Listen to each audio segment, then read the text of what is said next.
Hi, Marie Flavin with IPX1031. I will be speaking about 1031 exchanges on New York State real estate sales. Section 1031 is a federal code section, so the major guidelines and timeframes do not change whether you're selling in New York or any of the other states. New York follows the feds, allowing the 1031 deferral of income taxes on the sale of New York investment or trade or business property. So if at the federal level you are reporting a deferral of the capital gain upon the disposition, the same would apply in New York for the income generated on the sale.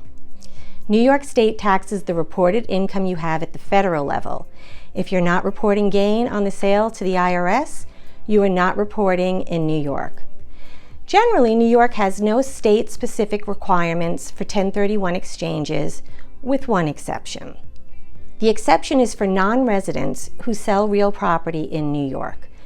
Form IT-2663 will be required at the closing. This form reports the non-resident's real property estimated income tax for the sale. The gain or loss is computed, and the seller pays at closing the full amount of estimated tax due. So a potential withholding can occur at a non-resident's New York sale. Good news though. New York recognizes Section 1031 tax deferral even for non-residents.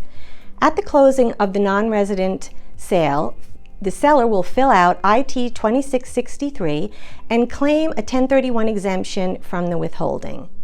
The exemption for 1031 is discussed on page 3 of the form's instructions.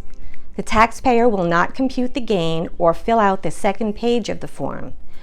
On Part 3 of the form, the taxpayer certifies that the seller of the property is a non-resident of New York State and is not required to pay estimated tax under New York State Tax Law Section 663 due to one of two reasons.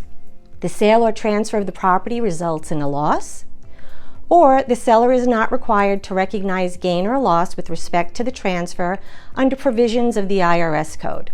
So the taxpayer will check box B for the latter exception and fill in taxpayer is conducting the sale as an IRC Section 1031 tax-deferred exchange. If you have any questions about this or any other 1031 topic, please visit our website or feel free to contact me directly. I'm happy to help.